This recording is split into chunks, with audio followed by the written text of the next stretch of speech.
Hello guys! Welcome back to my video. So, taod-taod na ko no, wala naka-upload o vlog. I think akong last vlog is when I went to Cebu during the Sinulog Festival. And after a couple months, so here we are. I made this video kay remind ko ni Alec nga dapat ka maghimo og video nga nag-impake ka before ka mo to sa trip to Vietnam. And yes guys, you heard it right. We are going to Vietnam. Actually, we're going to Vietnam this May 5th until May 14. Grabe ang preparations, like a week before, 2 weeks before, nag-prepare na me. So, as you can see, I think makita na ninyo ang luggage sa likod. The small one and the big one. So, the small one is for the hand carry and the big one is for the check-in baggage. For initial packing pa na siya, guys, because still thinking of what to bring pa nga mga essentials for the trip. I think this video would be called What's in Our Luggage. I'm going to show you some of the clips where I went to the salon and did my hair, and then I also did my lashes and my nails. Grabe nga preparation guys. Sharo dili makapasar og immigration. Amen.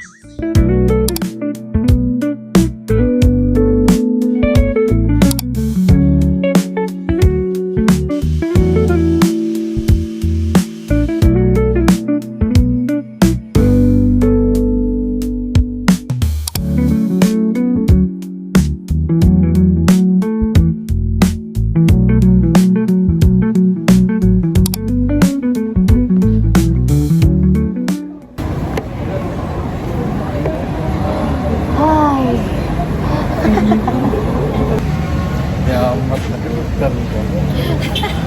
Nga lang, wala lagi ka. Ha? Ya, words. So, grabe. Makikita ko eyelash. Grabe kay ka. Sinuwapat ka larga, mga tanggal na na. So pretty.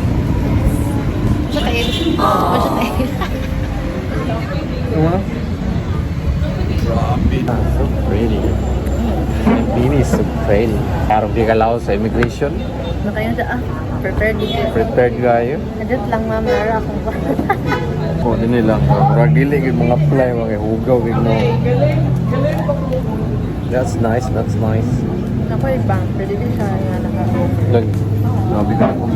So that was my short side quest for preparing myself.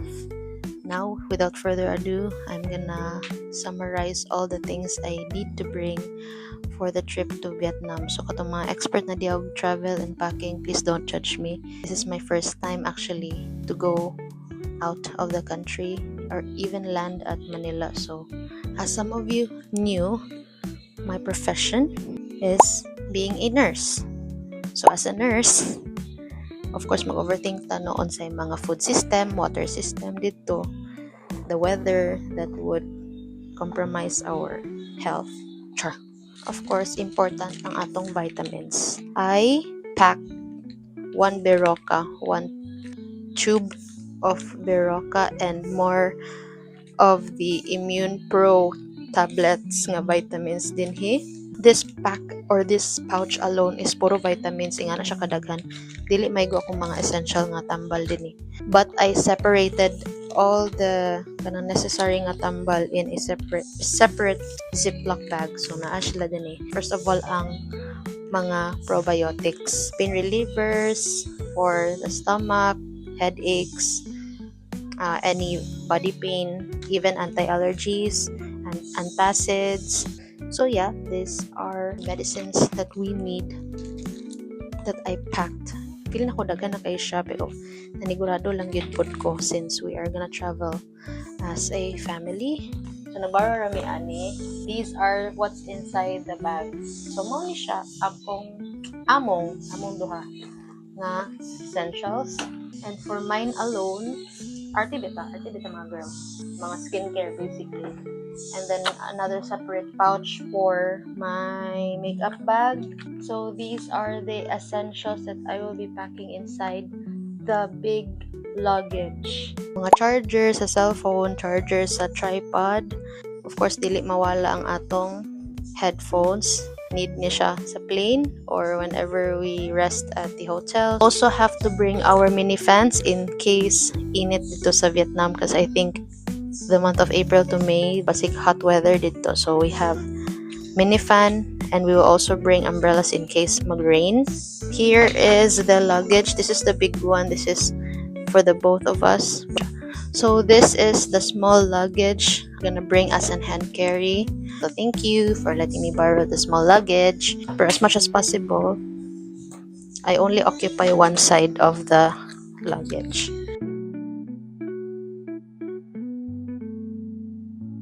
Here are the things that I packed for this small luggage. Mga face towels, mga clothes, this underwear pouch, butanan sa mga underwear. I also bought this from Mr. DIY. So, sulit kay siya. Barato na po siya, guys. This one, swimsuits in case na ay kaliguanan like swimming pools or whatever. And this one is what I'm gonna show you the most.